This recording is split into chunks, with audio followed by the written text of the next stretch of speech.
Sì, buonasera a tutti. Volevo precisare innanzitutto che sono qui a titolo personale, quindi rappresento me stesso. Ciò che dirò va scritto al mio pensiero personale. La prima cosa che ho notato, intanto ho un certo disagio a interloquire con voi, nel senso che vorrei avere davanti i mandanti di tutto questo, e invece ho davanti l'opposizione. Scusatemi, ma questo mi mette un po' a disagio. Cioè io sto per criticare ferocemente una cosa che di cui non ho i responsabili davanti. A parte questo, la prima cosa che mi ha colpito e che mi ha dato una sensazione di angoscia è il corridoio 5. Cioè l'area comunale in sostanza viene attraversata da questa spaventosa infrastruttura complessa che è il corridoio 5, nel quale dovrà passare anche la TAV, che qui non è stata considerata. Il corridoio 5 mi ricorda l'assessore Chisso, altra immagine spaventosa. Ogni volta che lo vedo, con la sua aria fintamente incazzata, la sua barba lunga, mi viene la pelle d'oca, perché l'assessore Chisso è uno dei responsabili della devastazione del territorio veneto negli ultimi 20 anni. Ora, come possiamo pensare a uno sviluppo armonioso che viene in un'area che viene attraversata da un'autostrada a 6 corsie cui si affiancherà il treno ad alta velocità e poi il treno normale in sostanza?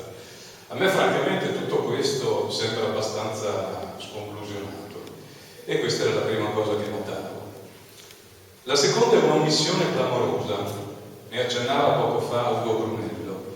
Cioè a dire, l'asse portante dal punto di vista ambientale non è soltanto il sistema Piave Vecchia, ma è il sistema canale Grassaga, canale Silos, canale Ramo. È più importante questo secondo in termini di biodiversità, e dovete credermi se ve lo dico io, rispetto al sistema Piave Vecchia, ed è stato clamorosamente omesso. Non c'è un sistema di rete ecologica, non è neppure considerato. Ciò che poi accennava ancora Ugo Brunello.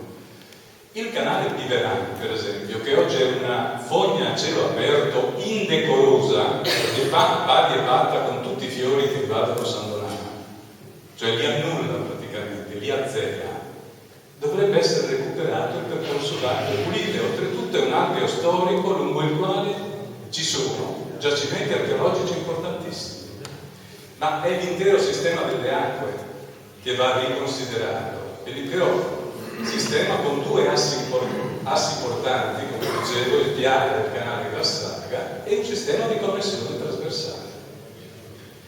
Terza cosa, quella del parco divertimenti è veramente cioè da capotarsi, dicono a San Donato, non sono veramente tornato. È incredibile, anche perché nella tenuta ex De Zuliani Doria a Caposile, su cui il famoso riquadro di 1,5 km di largo va ad insistere, sono state realizzate le prime idrovore a mulino a vento. Pochissimi lo sanno, ma è un'area di interesse storico per la bonifica del suo paesaggio clamoroso. Pensare ad una città di divertimenti mi sembra francamente quantomeno assurdo, insomma. Cioè, mi sembra uno scherzo di cattivo gusto.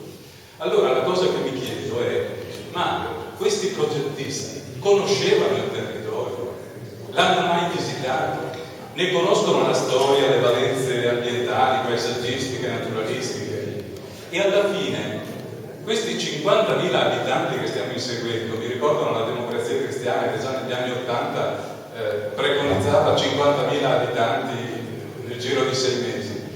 Ma se siamo a crescita zero, se ci sono 2.000 appartamenti invenduti, ma perché prendersi in giro e proporre cose che dal punto di vista economico, demografico, sociale e quant'altro non reggono? A me sembra uno scherzo più che un fatto, francamente.